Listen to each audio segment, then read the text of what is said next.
Money Report recebe hoje a Alessandra Morrison, diretora de RH na Kimberly-Clark, que vai falar conosco hoje sobre desenvolvimento humano. Alessandra, obrigado pela visita. Obrigada pelo convite, Pedro. Um prazer estar aqui com você. Obrigada. Alessandra, quando a gente pensa em desenvolvimento humano, talvez o grande desafio para as empresas seja aliar produtividade com bem-estar. Ou seja, criar um ambiente de trabalho e que seja agradável para o funcionário, mas também sem perder de vista a cobrança por resultados e metas. Na sua opinião, qual é o ponto de equilíbrio entre esses dois fatores? Eu acredito numa correlação direta entre esses dois fatores, né? Quanto maior o nível de engajamento do colaborador, maior o resultado que ele traz para a companhia, né? O conceito que a Gallup tem do engajamento é que quanto maior ele stay, strive, né? Ele fala mais da companhia, ele fica mais tempo na companhia e ele dá aquele extra mile, né? Ele trabalha melhor, tem uma produtividade maior. Então, acho que o grande desafio é como é que a gente constrói um propósito que conecte esse colaborador a esse propósito, que faça sentido com seus valores, que ele perceba que esse é um lugar que ele tem uma contribuição a dar, então os talentos que ele tem serão usados, né, pela organização, que ele tem uma oportunidade de aprendizado que pode se refletir numa perspectiva de carreira ou daquela sensação de que cada dia eu estou mais robusto, né? Eu sei mais, aprendo mais, sei mais. Então, esse engajamento que se reflete nessa relação entre o colaborador e a empresa, né? Em cima desses fatores, com certeza levam a uma produtividade maior. Então, quanto mais alinhado, deixa-se de ter um estresse, né? nessa relação. Pelo contrário, ela passa a ser mais harmônica. E como trabalhar esse engajamento na prática? Como fazer isso no dia a dia da empresa? Esse é o segredo, né? Porque o engajamento ele é construído em todos os pontos de contato que se tem com o colaborador. Então, começa-se num bom processo de recrutamento, garantir que aquele colaborador conhece bem a companhia para que seja uma escolha mútua. Então, ele também está escolhendo vir, não só a empresa está escolhendo aquele colaborador pela sua experiência, pelas suas competências, pelos seus valores. O segundo aspecto está relacionado a essa experiência do colaborador ao longo da sua jornada dentro da companhia. Então, aquilo que se é escrito, né, que está escrito no código de valores da companhia, no website, enfim, de fato é praticado. Porque são nas pequenas coisas que esse engajamento vai sendo fortalecido ao longo dessa experiência. Então, eu vou achar que a companhia é justa ou injusta, se a relação que eu vejo acontecendo com o meu gestor, ou com os meus pares, ou com a minha equipe, está sendo justa ou injusta, né? Então, é na prática do dia a dia que se fortalece. A sensação de um reconhecimento genuíno. Então, se eu tenho determinado nível de contribuição para a companhia, eu estou sendo reconhecido no mesmo nível de contribuição que eu estou sendo dado. Então, essa relação de engajamento ela é construída diariamente, né, em todos esses pontos de contato, no tratamento que ele recebe, no alinhamento dos valores, de práticas dentro da organização, em todos esses pontos de contato. E quais projetos na Kimberly vocês desenvolvem voltados para desenvolvimento humano, que, na sua opinião, tiveram um resultado satisfatório? A Kimberly é uma empresa de quase 150 anos no mundo e de 21 anos aqui no Brasil. Aqui no Brasil, nos últimos 10 anos, ela vem sendo reconhecida como a melhor empresa de bens de consumo para se trabalhar dentro do ranking do Great Place to Work. Um grande orgulho para a gente poder estar nessa colocação. E é um conjunto de práticas que levam a esse resultado, né? Não tem uma prática, né? É um conjunto de práticas. Então, desde a forma como a gente conecta o colaborador ao negócio, então a gente tem práticas de comunicação frequentes. Uma delas a gente chama de cascata, que sempre há uma reunião semanal da diretoria que acontece às segundas-feiras.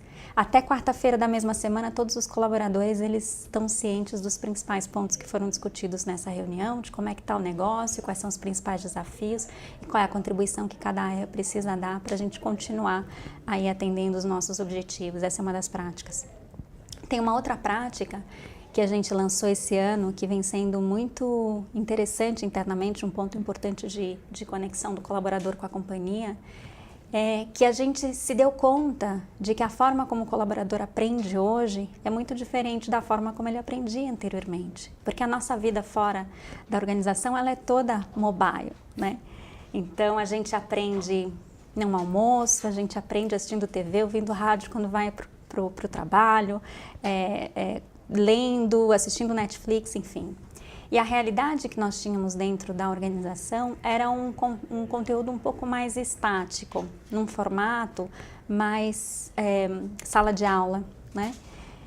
E depois tinha cursos de matemática, não sei, inglês, por exemplo? Inglês sim, continua tendo, né? É um conteúdo ainda importante para nós dentro de uma multinacional, mas os nossos programas de liderança, por exemplo, né? E programas comportamentais que nós tínhamos. Continuamos tendo, né, alguns deles, mas a gente vem evoluindo o conteúdo. Mas o nosso grande insight é que qualquer oportunidade de interação e qualquer ambiente é uma oportunidade de aprendizado. Então, como é que a gente gera dentro no colaborador, né, essa consciência de que ele está aprendendo o tempo todo, né? E a primeira forma, o primeiro passo que nós demos nessa direção foi mapear os conhecimentos que nós tínhamos internos. Então, nós perguntamos para as pessoas: que tipo de conhecimento você tem, que você gostaria de compartilhar e que você acha que alguém se beneficiaria em aprender? E aí nós mapeamos 500 conhecimentos, e que desde fevereiro, então, a gente já rodou 90 programas, em diversos formatos. São formatos em sala de aula, sim, formatos que a gente chama de case talks, grupos de interesse, com parceiros tanto internos como externos, que vêm tratar de temas em que nós organizamos esses temas em 5 diferentes pilares de conteúdos, né? E que a maioria dessas interações, elas ficam gravadas para as pessoas que não puderam aprender ou não puderam estar presentes naquele momento e que elas podem acessar posteriormente.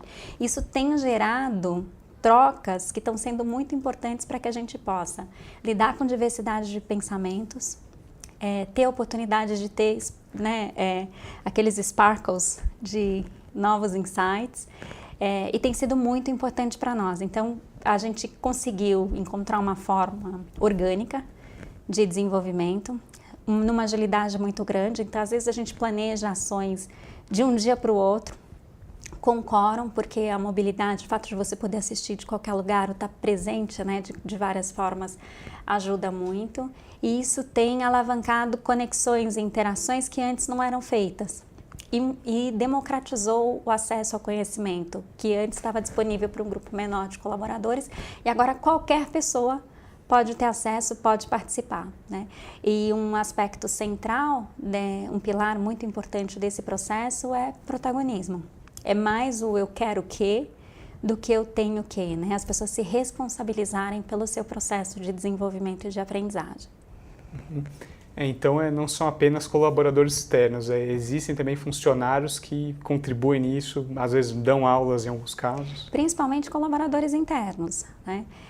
E para nós foi uma boa surpresa pelo engajamento que nós temos, a quantidade de pessoas que se propuseram a ir para a sala de aula, para ir para encontros, para ir para trocas em cafés, né, que tem acontecido dentro da companhia, e nesse interesse em compartilhar conhecimento, em gerar essas trocas. E que foi muito interessante, e também a quantidade de conteúdo que estava sendo inexplorado. Então, um exemplo de um tema que não tem muito a ver com o nosso negócio no momento, mas blockchain, que é um tema super falado. A gente fez uma sessão, o que isso tem a ver conosco, né? Vamos entender o que é, enfim, e ir aumentando o nosso repertório sobre temas contemporâneos e que estão presentes para que a gente possa eventualmente conectar com aquilo que a gente está fazendo hoje dentro do nosso negócio. E como é que você vê essas novas modalidades de trabalho? Por exemplo, a questão do home office. Você acha que ela é benéfica? Como é que faz para ser bem implementada dentro de uma empresa sem perder produtividade? Nós já temos a política de home office já há algum tempo, né? O escritório que nós temos hoje, por exemplo, nós estamos lá há mais de 2 anos, ele foi planejado com 80% das posições. Então, no mínimo, as pessoas precisam fazer home office uma vez por semana, porque senão elas não vão ter lugar para sentar, se elas vierem para o escritório. A nossa relação com o nosso colaborador, ela é fundamentada num valor muito importante, que é o da confiança. Então, a gente acredita que as pessoas, elas estão ali para contribuir com o propósito maior da organização, que é o de liderar o mundo para o que é essencial para uma vida melhor, é um propósito que nos engaja bastante, e que as pessoas, elas trabalham por resultado, né? A gente não tem essa relação de ficar controlando quantas horas as pessoas trabalham, enfim, né? A confiança é o elemento central dessa relação. E é muito mais produtivo. Numa cidade como São Paulo, que as pessoas levam muito tempo para se deslocar, para chegar ao trabalho. E a gente tem uma cultura, né, o nosso ambiente é todo aberto, não tem lugar fixo para as pessoas sentarem, enfim, né, que a gente chama de co-working internamente. Isso acaba gerando uma cultura de algumas interrupções, né? Então, às vezes, trabalhar de casa é até mais produtivo, né? Além do home office, a Kimberly, ela tem uma política que a gente chama de sexta curta. Então, o colaborador pode escolher 2 sextas-feiras no mês para que ele saia ao meio-dia, para ele resolver suas questões pessoais, coisas que ele queira. A gente também tem política de licença estendida para pais e mães de prematuros. Então, além dos 6 meses, a gente dá até mais 2 meses de licença para mãe de prematuro e mais 20 dias para pais de prematuro. Então, a gente tem todo um cuidado com o colaborador para que ele possa também cuidar da sua família, dos seus diversos papéis que ele ocupa dentro da sociedade, né? E o home office é uma forma dele ganhar tempo também, né? Para outras coisas, o tempo que ele estaria no trânsito. E para concluir, Alessandra, pensando um pouco mais geral, não só para a Kimberly, mas para o setor de RH para o futuro, pensando em desenvolvimento humano, qual é o caminho? O que a gente vai ver cada vez mais as empresas investindo? A gente está no momento de entender o impacto da digitalização e da automação dentro das empresas, né? O que isso significa em velocidade. Então, a gente vem falando muito de organizações agile. Isso tem um impacto desde a forma como a gente planeja, né? Por quanto tempo a gente planeja, a velocidade da tomada de decisão, uma forma de atuar muito mais em rede do que em hierarquias, né? Então, esse é um tema para nós, né? Do Digital/Agile, que vem sendo muito discutido internamente. A gente está experimentando dentro da Kimberly esse novo formato. A gente está numa jornada de digital hoje que tem 5 grupos desenvolvendo projetos específicos. A gente está conversando sobre, na diretoria, como é que a gente melhora o nosso way of working, desde quantos slides tem que ter uma apresentação, até trazer mais perguntas do que soluções para a gente desenvolver temas juntos, né? No que a gente chama de ter mais conforto no desconforto. É muito difícil prever o que vai acontecer com tecnologia, enfim, daqui a 5 anos, né? Por exemplo. Pensar que o iPhone só tem 11, né, mudou, os smartphones mudaram, né, nossa relação com o produto, compra, etc, né, então a gente tem consciência disso, mas como é que a gente, tendo consciência disso, encontra uma forma de atuar mais alinhada com o movimento do tempo, né, com o zeitgeist do tempo. Então, esse é um tema muito importante para nós, né? Isso muda a forma como a gente se organiza, como toma decisão, o perfil das pessoas que a gente atrai, como é que a gente ajuda as pessoas a estarem mais confortáveis dentro desse novo contexto, né? Então, esse é um tema importante. O outro tema é o tema do learning, né? Que a hora que o nosso modelo mental é de pensar em planos de sucessão, né? Quem eu vou preparar para que cadeira, em quanto tempo, enfim. E aí, quando a gente olha para isso, fala, puxa, mas eu nem sei ao certo o que as pessoas vão precisar. Como é que eu já começo a preparar? Então, a forma como a gente ajuda as pessoas a desenvolverem competências que são duráveis, né? Além do tempo, e que estão muito mais voltadas para flexibilidade, adaptabilidade, pensamento criativo, né? É muito importante dentro desse novo contexto. E, por fim, a questão da cultura organizacional. Que conversa com esses 2 temas, né, de learning e um tipo de organização diferente.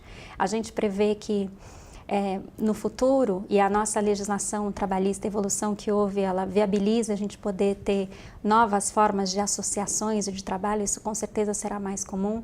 Então, como é que eu mantenho uma cultura que é a liga, né, nosso jeito de ser, de funcionar dentro da organização, com pessoas que vão entrando e saindo, né, dentro do processo criativo e do processo de desenvolvimento de projetos, enfim, ao longo do tempo, sem deixar isso se perder, né? Qual é o core, qual é a liga que a gente vai dar no propósito, na nossa forma de atuar, tendo profissionais mais, talvez, volantes, né, dentro da nossa forma de se organizar. Né? E a gente acredita que o propósito vai continuar sendo um grande tema das pessoas escolherem aonde e com quem elas querem trabalhar, né? Que causas serão essas que vão atrair as pessoas? Alessandra, muito obrigado pela conversa. Acho que deu para aprender bastante coisa sobre desenvolvimento humano com você. Muito obrigada. Muito obrigada, Pedro. Foi um prazer estar aqui. Muito obrigada.